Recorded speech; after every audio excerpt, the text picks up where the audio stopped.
O sea, la palabra esperanza, ¿qué significa? Si ustedes fuesen al diccionario... Nosotros estamos teniendo una fe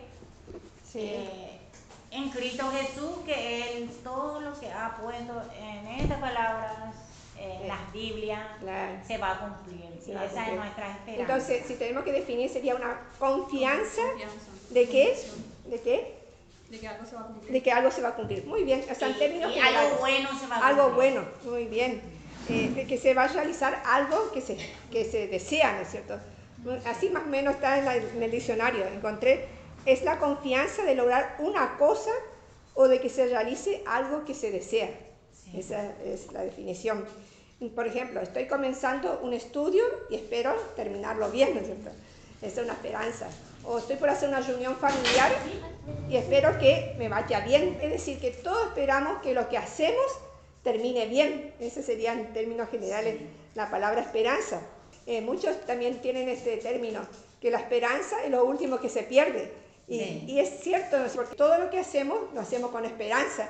Si no tuviésemos esperanza, perderíamos el motivo hasta de vivir, ¿no es cierto? Nos quedaríamos sin interés en hacer las cosas. Entonces, ¿es importante la esperanza? Sí, ¿no es cierto? Es importante. Este mundo necesita esperanza. Y eso se nota en todos los aspectos. ¿Qué es lo que vemos? Si miramos la sociedad en general, ¿qué vemos? ¿Hay gente esperanzada o desesperanzada? Desesperanzada. Mucho más desesperanzada que tienen esperanza. Exactamente, mucha gente desesperanzada, sin esperanza. ¿Y por qué esto? Por ejemplo, en lo económico a muchos no le va bien, más ahora en esta época.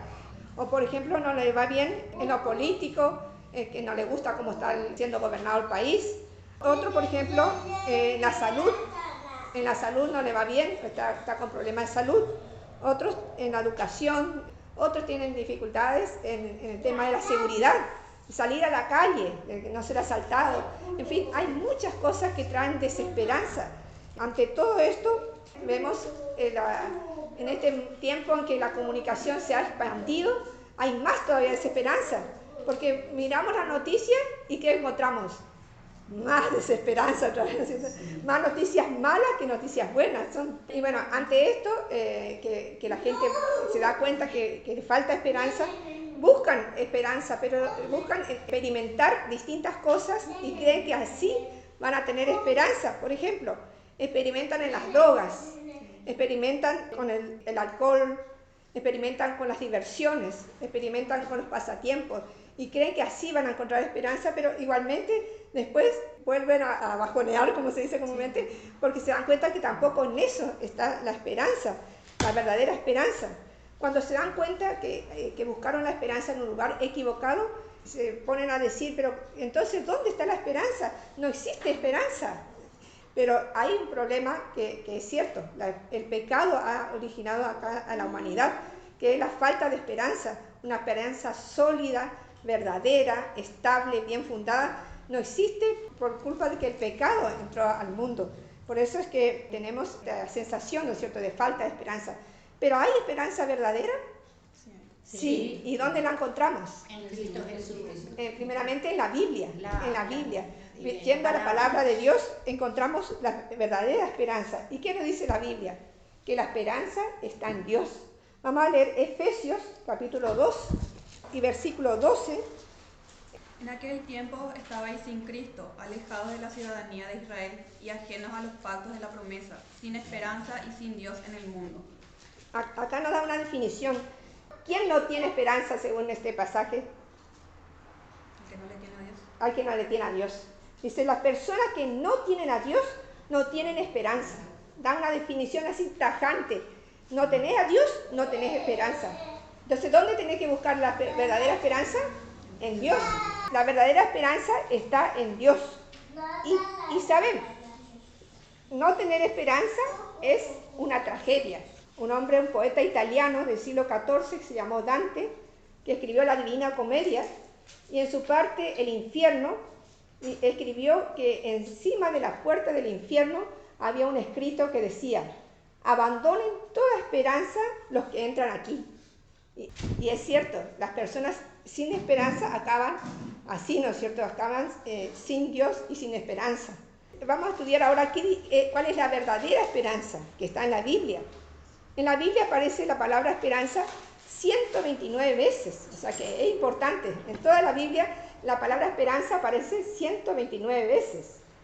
El vocablo esperanza en el Nuevo Testamento se tradujo la palabra griega elpis, que significa expectativa favorable y confiada sobre el futuro. Esa es la definición de la Biblia. Y viene la raíz elpo, que significa esperar con anhelo y también con ansias, con placer. Es decir, el significado bíblico de esperanza es un anhelo optimista con alegría y disfrute, acompañado de la seguridad de su cumplimiento. O sea, no es simplemente un deseo que alguien tiene y que no sé si se va a cumplir. No, esto es seguridad. Yo sé que se va a cumplir. ¿Cómo se puede tener esta seguridad de que se va a cumplir esa esperanza que yo tengo en la Biblia? La fe.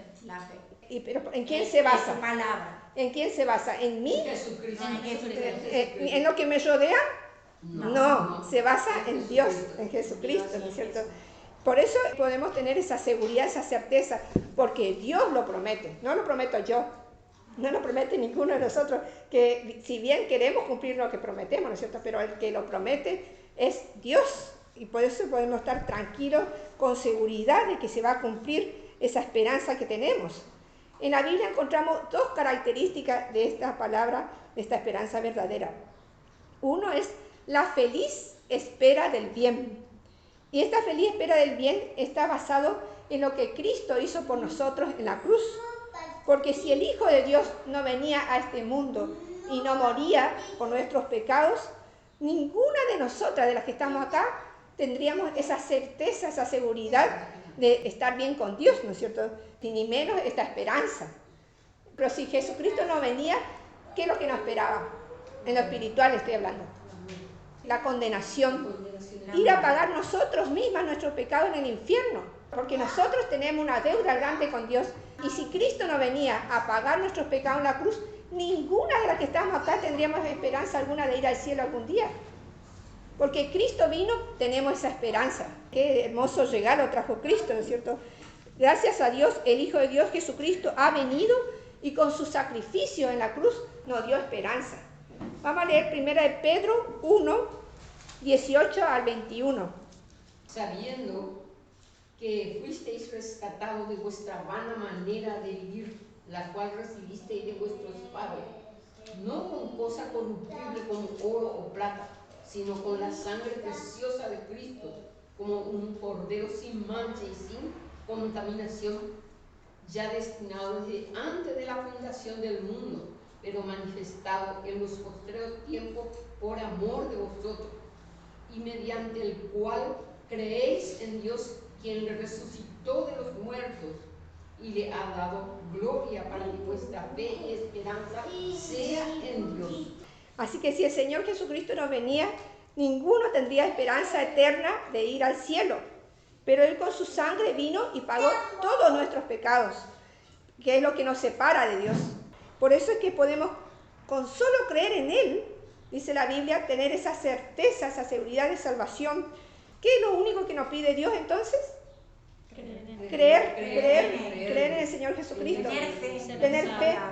Creer que esa sangre que Cristo derramó, lo derramó por mí. Cada una tenga esa fe de que Cristo murió por nuestros pecados en la cruz. Y entonces podemos tener esta seguridad, esta esperanza, como veíamos, de resucitar como Él. Así como Él resucitó, nosotros también vamos a resucitar. Y así como Él tuvo esa gloria, nosotros también vamos a ir a disfrutar su gloria. Pero todo gratuito, no tenemos que hacer nada, solo creer. Solamente creer. Y eso es esa esperanza que tenemos, ¿no es cierto? Quien le resucitó de los muertos y le ha dado gloria, para que vuestra fe y esperanza sean en Dios. Esto es la feliz espera del bien. Pero también la Biblia da otro aspecto de esta esperanza y dice que la esperanza es una persona. ¿Ya habrán adivinado quién es la persona? ¿Quién es? Jesucristo. Muy bien. Dios es el autor de la esperanza. La Biblia dice que en Salmo 62, 5, en Dios solamente reposa mi alma, porque de Él viene mi esperanza. Es decir, que Dios es el autor de la esperanza. Pero no solamente la Biblia dice que Dios, el Padre, es es el autor de la esperanza, sino también Dios el Hijo, el Señor Jesucristo. Y en 1 Timoteo 1:1 dice: Pablo, apóstol de Jesucristo, por mandato de Dios nuestro Salvador y del Señor Jesucristo, nuestra esperanza. Entonces la esperanza verdadera está fundada en Jesucristo, no hay otra esperanza. Por lo cual se dice que Jesucristo es la esperanza misma. Así que es sencillo. ¿No tienes fuerza? Ven a Cristo. ¿No entiendes los propósitos en tu vida? Ven a Cristo. ¿No tenés paz? Ve a Cristo. ¿No tienes motivo grande para vivir? Ve a Cristo, ¿no es cierto? ¿No tienes cómo levantar tu matrimonio? Ve a Cristo. ¿No tienes esperanza? Ve a Cristo. ¿No tienes cómo encontrar perdón de tus pecados? Ve a Cristo. ¿No tienes qué dar a tu familia? Dale a Cristo. ¿Quieres soñar con la eternidad? Ven a Cristo. En definitiva, no hay más nada fuera del Señor Jesucristo. Y los cristianos pueden estar seguros de esta esperanza porque su fe y esperanza están en Dios, como vimos en 1 Pedro 1:21. Ahí está. Ahora nos preguntamos, ¿qué pasa con la esperanza en tiempos de aflicción? Porque nos van a decir que todas no tenemos aflicción, no pasamos por pruebas, por problemas. ¿Qué pasa en ese momento con la esperanza? Hay mucha predicación hoy en día que dice, si seguís a Jesús, ningún problema ya vas a tener en tu vida, ninguna tensión. ¿Será cierto? No es así. Tenemos problemas para que nos acerquemos más a Él. Sí, exactamente. No es así. No, ni siquiera Jesús, porque mientras estuvo en la tierra, fue sin pruebas. Ninguno de los discípulos quedó sin pruebas, ni ninguno de los que le siguieron a Jesús. A veces, como dijo la hermana, seguir a Jesús más bien te lleva al corazón del problema, al corazón de la tormenta. O si no, ¿qué dirían los discípulos que siguieron a Jesús al pie de la letra lo que tenían que hacer y fueron a una tormenta en el mar de Galilea? Vamos a ver que los discípulos estaban siendo conducidos por Jesús y terminaron en una de las peores noches de su vida. Y uno diría, pero ¿cómo? Si Jesús le estaba llevando, ¿cómo es que estuvieron en medio de una tormenta que estaban peligrando su vida? Y bueno, así que cuando vos te sientas con problemas, no digas, Dios me abandonó. Dios no te abandonó, Dios está contigo en la tormenta. Vamos a ver exactamente como en Mateo 14, los que quieran abrir Mateo 14, está esta tormenta que pasaron los discípulos con Jesús. Mateo 14:22. Enseguida Jesús hizo a sus discípulos entrar en la barca e ir delante de él a la otra ribera. ¿Quién le hizo entrar en la barca a los discípulos? Jesús mismo. Los discípulos estaban haciendo lo que Dios les decía, ¿no es cierto? Como si nosotros estuviésemos todos los días leyendo la palabra de Dios, en comunión con Dios, orando y confiando en Él. Y de golpe sucede, como los discípulos. De golpe se les sucedió una tormenta terrible que corrían peligro sus vidas. Si alguien puede leer el versículo 24 de Mateo 14. Ya la barca estaba en medio del mar, azotada por las olas, porque el viento era contrario. ¿Y qué pasó luego? ¿Siguieron ellos luchando solo con esa tormenta? No. ¿Quién vino junto a ellos? Jesús. En el versículo 25, ¿puedes leer? Sí. Mas a la cuarta vigilia de la noche, Jesús vino a ellos andando sobre el mar. Ahí está. Jesús permitió la tormenta con algún propósito, que solamente Dios sabe. Pero Él vino junto a ellos, no le dejó solo, no pasaron solo la tormenta. Así también ahora, Dios te permite estar en una tormenta en tu vida, pero no te deja sola. Jesús está contigo. Y esto pasó no solamente con estos discípulos, sino con muchos hijos de Dios, que están en la palabra de Dios a lo largo de los siglos. Por ejemplo, a David le pasó lo mismo. Vamos a leer en el versículo 1, Salmo 42. David dice, como el ciervo brama por las corrientes de las aguas, así clama por ti, oh Dios, el alma mía. Parecía que estaba todo bien en la vida de David hasta ahí. Pero después vemos en versículo 3 qué pasaba con David. Fueron mis lágrimas, un pan de día y de noche, mientras dicen todos los días, ¿dónde está tu Dios? Ahí está. Vemos que no estaba nada bien la vida de David. Si las lágrimas son tu comida de día y de noche, algo anda mal en tu vida, ¿no es cierto? Estás en desesperación, en desesperanza. Y vemos que así estaba David, como describe este salmo. Pero ¿qué pasó después? ¿Cuál fue la diferencia en la vida de David? Si seguimos leyendo, vemos que se recordó de Dios, se acordó de Dios. Y vemos en el versículo 8, dice, mandará Jehová su misericordia. De golpe se acordó que Dios estaba con él.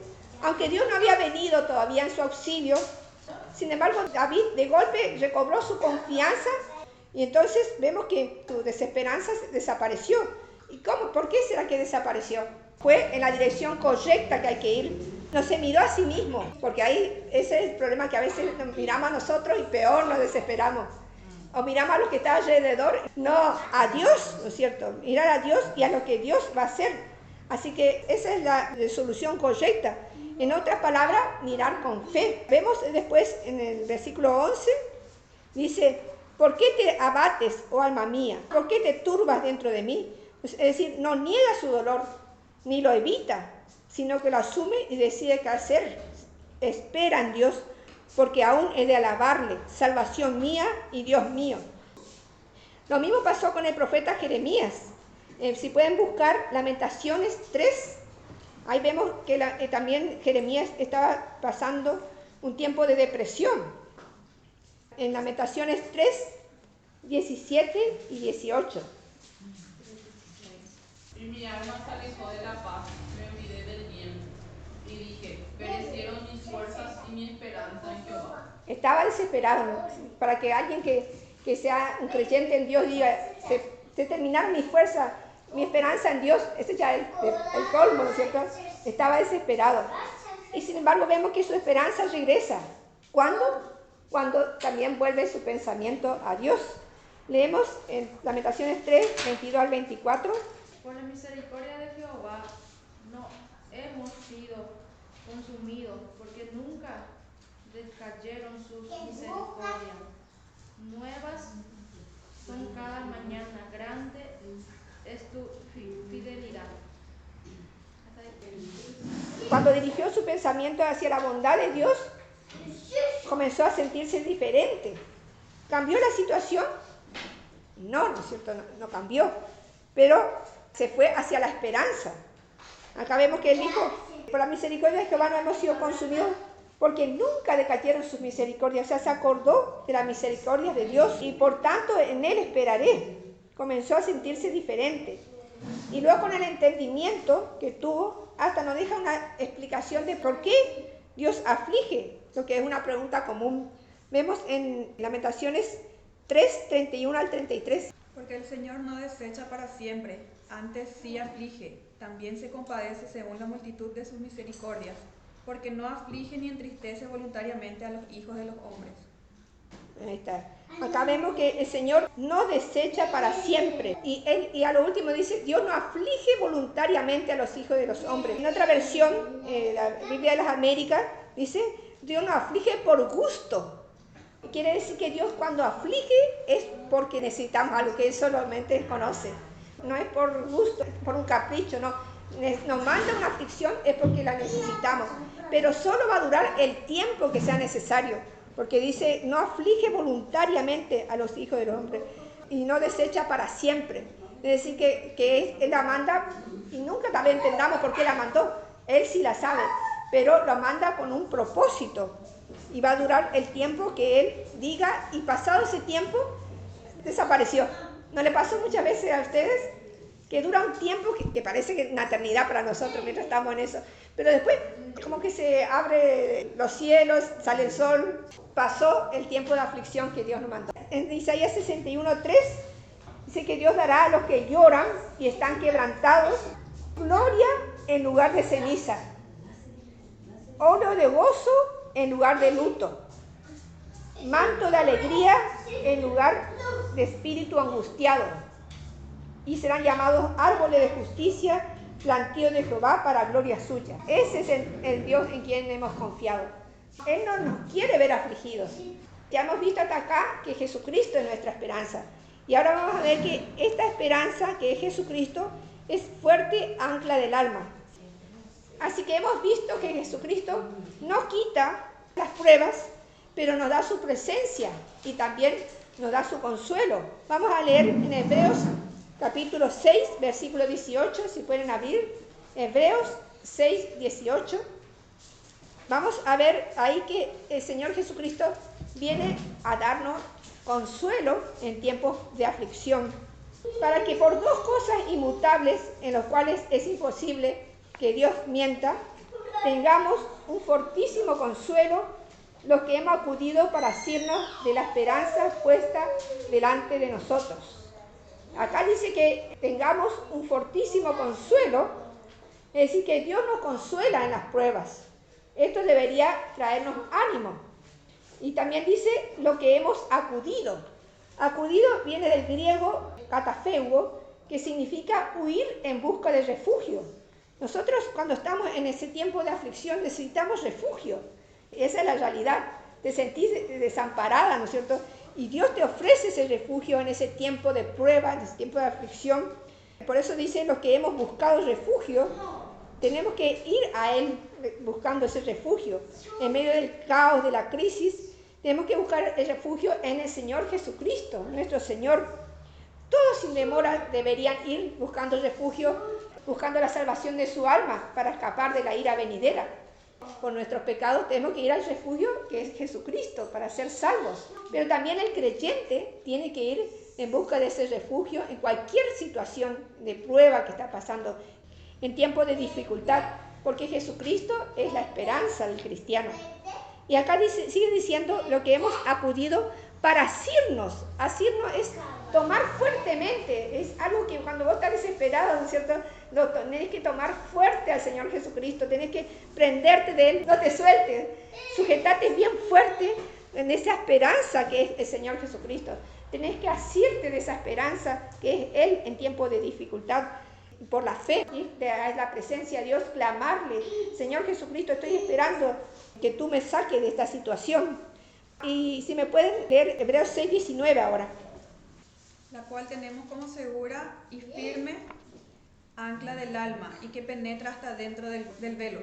Aquí nos habla del ancla. Sabemos que todos los barcos tienen ancla. ¿Y qué es el ancla? Es algo que le sujeta al barco para que no le mueva un viento, que no le mueva una tempestad. Y dice que cuando un barco está anclado, ningún viento, tempestad la puede mover. Y saben, me enteré que esos enormes barcos que son transatlánticos, que son los cruceros, por ejemplo, que miden 110 metros, esos enormes barcos, dice que tienen 4 anclas, 2 adelante y 2 atrás, que se ponen en tiempo de tormenta y ese barco no se mueve. Ustedes dirán, ¿qué, una anclita así? No, son anclas enormes, no sé si será así de alta como de acá al techo, anclas enormes que pesan toneladas. Y esas anclas tiran al fondo del mar y ese barco no se mueve. Así también el creyente, cuando viene esa tormenta, esa tempestad, tiene que aprenderse de su ancla, ir al Señor Jesucristo, que es el ancla, ¿no es cierto? Y quedamos firmes. El alma puede descansar en Él de toda angustia si ha confiado en Cristo. Él es nuestra ancla. El Señor Jesucristo es el inmutable, porque Él prometió y Él va a estar con nosotros en todo momento. Sus promesas nunca cambian. Y esta esperanza, según lo que hemos leído, tiene 3 características. Es segura, es firme y está fija en Él. Como leímos, ¿no es cierto?, en el versículo 19, la cual tenemos como segura y firme ancla del alma y que penetra hasta dentro del velo. ¿Y por qué será que es segura esta ancla? Porque podemos confiar en ella. ¿Podemos confiar en el Señor Jesucristo? Sí, vaya que podemos confiar. Y también dice que esta esperanza es firme, quiere decir que Él no va a cambiar. No es que te dice una cosa hoy y mañana te dice otra cosa. La palabra de Dios que tenemos acá, la palabra de Cristo es inmutable, no cambia. Él ya prometió y lo va a cumplir. ¿No? A veces como las personas que decimos una cosa hoy y mañana ya no nos interesa y decimos otra cosa, ¿no es cierto? No, Él es el ancla firme y segura, ¿no es cierto? No va a cambiar. También tercero dice que esta esperanza está fija porque esta ancla penetra hasta dentro del cielo. ¿Y quién está en el cielo allá? Dios, Jesucristo, que está a la derecha del Padre, ¿no es cierto? Por eso esta ancla está fija ya en la misma presencia de Dios y no se va a soltar, está firme, ¿no es cierto? Y fija, llega hasta el mismo trono de Dios y está clavada allí, es el mismo Señor Jesucristo. Así que el cristiano en el tiempo de aflicción, de preocupación, que todos tenemos esta ancla. Acuérdense, la próxima vez que venga una tormenta en su vida, debe ir a esa ancla, a ese refugio que es el Señor Jesucristo. Y vemos después en el versículo 20 de Hebreos 6, el versículo 20 dice, donde Jesús entró por nosotros como precursor, hecho sumo sacerdote para siempre según el orden de Melquisedec. Acá dice que el Señor Jesucristo es precursor, y esta palabra precursor viene del griego prodomos y significa el que llega antes que otro. ¿Y Jesús dónde llegó antes que nosotros? ¿A dónde entró antes que nosotros? Al cielo. Él está ahora en el cielo y Él quiere llevarnos a todos los que estamos acá al cielo. Qué amor, ¿no es cierto? A nosotros pecadoras. Nos quiere llevar a todos a ese lugar tan bendito que es el cielo. Él entró ya antes que nosotros, pero Él nos está esperando ahí. Quiere que todos vayamos ahí. Ya sabemos la forma es por la fe en Él, en su sacrificio. Y Él también entró antes que nosotros y dice allí, es el sumo sacerdote, que significa que puede interceder por nosotros. Y puede interceder por el que no puede. Nosotros no podemos hacer nada. Somos inútiles para todo. Pero Él es el que puede interceder por nosotros. Así que cualquier tribulación o prueba que tengamos, podemos reconocer o tenemos que reconocer que no podemos. A veces hacemos tantas cosas, ¿no es cierto?, creyendo que nosotros somos la solución y no, ya de entrada tenemos que decir, no puedo, esto me supera. Pero allá arriba está el que puede, es el Señor Jesucristo. Tenemos que acudir a Él y Él va a ser que el que no puede esté amparado, protegido, ¿no es cierto?, en toda circunstancia. Así que tenemos que acudir a Él, buscarle a Él como nuestro refugio, y entonces vendrá la verdadera esperanza. Siempre y cuando confiemos en Él y reconozcamos que no podemos, que Él está allá para ayudarnos a nosotros que no podemos. Siempre tenemos que reconocer eso, que en nosotros no está la solución, está en Él, ¿no es cierto?, está en Cristo. Escucha bien, ¿sabes lo que va a llamar en tu vida? Dios es el único que tiene la última palabra. Puede ser que te digan una palabra, por ejemplo, el médico. El médico puede que te diga una palabra. Puede que te diga una palabra Satanás, que siempre está hablando contra tuya. Puede que te diga una palabra tus amigos, tus familiares, tus vecinos. Pero la última palabra de todo eso que dijeron, ¿quién la tiene? Dios. Dios es el que tiene la última palabra y por eso que Él es nuestra esperanza. Podemos decir que no podemos negar el diagnóstico, pero sí podemos negar el veredicto, porque la última palabra la tiene Dios. En definitiva, nadie puede decir cuál va a ser tu futuro, solamente Dios. Todos son presunciones, pero el que tiene la última palabra es Dios, por eso es que Él es nuestra esperanza.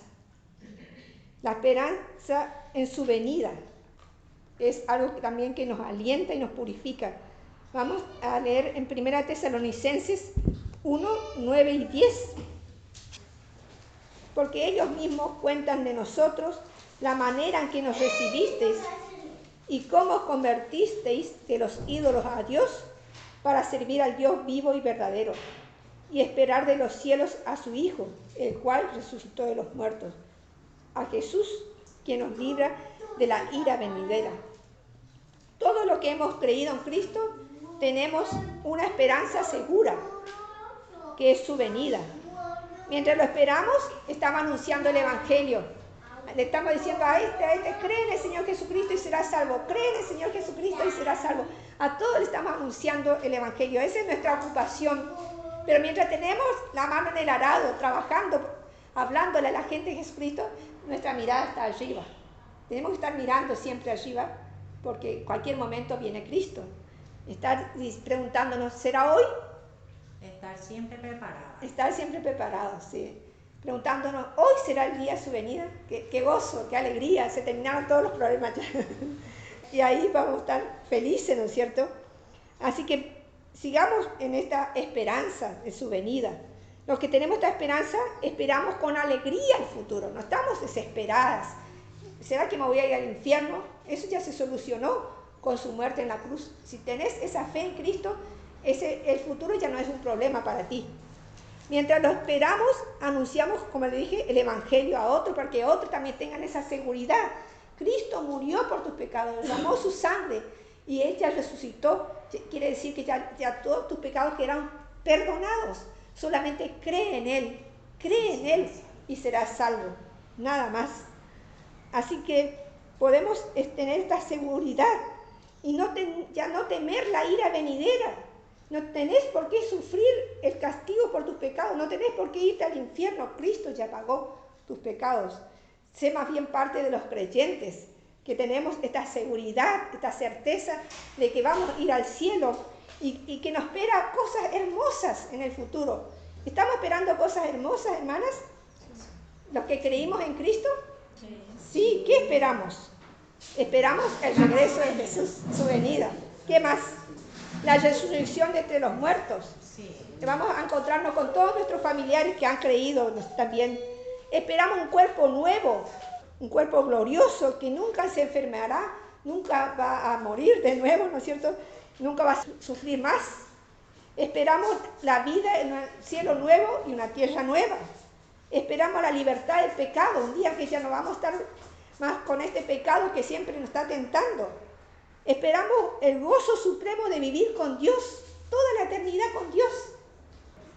Nosotros esperamos ver su gloria, ser semejantes a Él. ¿Cómo será esto? ¿Se imaginan ser semejante a Cristo? Traerle alabanza, pasar todo el tiempo en el cielo hablando de Él. Y todo en la mejor compañía, los santos, los que han creído en Cristo. Dios tiene grandes cosas reservadas para su pueblo, para los que han creído, que es importante estar dentro de este grupo. Esperamos el cumplimiento de nuestra esperanza y lo esperamos con ansia. Muy bien, exactamente, con alegría. Y esta esperanza nos motiva a vivir una vida de pureza, a vivir piadosamente, no vivir en el pecado. Ya hemos sido liberadas del pecado. ¿Para qué ir al pecado de nuevo? Ya hemos sido liberadas de la mentira. ¿Para qué ir a la mentira de nuevo? Ya una vida piadosa, estamos cerca, ya está cerca su venida. Así que cuidándonos de nuestros enemigos por la fe en Él, ¿no es cierto? Por la gracia que nos da, cuidándonos de nuestros enemigos que son Satanás, el mundo que nos rodea y la carne que está dentro nuestro, que nos quiere llevar nuevamente a pecar. Como dice en 1 Juan, capítulo 3, versículos 2 y 3. Dice: amados, ahora somos hijos de Dios y aún no se ha manifestado lo que hemos de ser. Pero sabemos que cuando Él se manifieste, seremos semejantes a Él, porque le veremos tal como Él es. ¿Cómo será eso? Glorioso. Sí. Todo aquel que tiene esta esperanza en Él se purifica a sí mismo, así como Él es puro. Le lleva a vivir una vida más santa, más apartada del pecado, esperando su venida. Nosotros estamos esperando la venida de Él y tenemos que estar purificándonos cada vez más, apartándonos del pecado, de este mundo que está en contra de Él, y dejar hacer por su gracia, por la fe en Él, no nuestra fuerza, sino por la fe en Él, dejar de hacer cosas que a Él no le agradan, para que cuando Él venga nos encuentre en una vida de fe. Así que en conclusión, la esperanza es importante para todas las personas la necesitan, y todas las necesitamos, y más en los momentos difíciles. No podemos tener falsas esperanzas, no podemos ir hacia las falsas esperanzas. La forma más confiable de tener una verdadera esperanza es ir a Dios y al Señor Jesucristo, ¿no es cierto? Vivir sin esperanza es una tragedia. En cambio, vivir con esperanza es bendición y vida eterna. Ahora le voy a hacer otra pregunta. Después que escuchaste todo esto, ¿te has dado cuenta que la esperanza de la Biblia no es tuya? ¿Que tienes tu esperanza en cosas ilusorias? Si todavía no estás tranquila de que esta fe, esta esperanza la tenés en Dios, tampoco te desesperes. Dios es lleno de toda gracia y misericordia. Él está con los brazos abiertos esperándote para que te arrepientas de tus pecados y creas en Él. Él mismo vino a morir por tus pecados. Él ya pagó todo lo que tú necesitas para estar bien con Dios. Así que hoy mismo dile a Dios, me arrepiento de mi pecado, creo en ti, Señor Jesús, te recibo como mi Salvador y vas a tener el mejor día de tu vida. Y vas a tener la esperanza de Dios, no solamente en este mundo, sino en el venidero. Y si ya conoces a Cristo, no pongas tu esperanza en el lugar incorrecto. Confía en Cristo Jesús y refúgiate en cada tormenta en Él. Así tendrás fe, gozo y una vida que agrada a Dios. Muchas gracias por vuestra atención.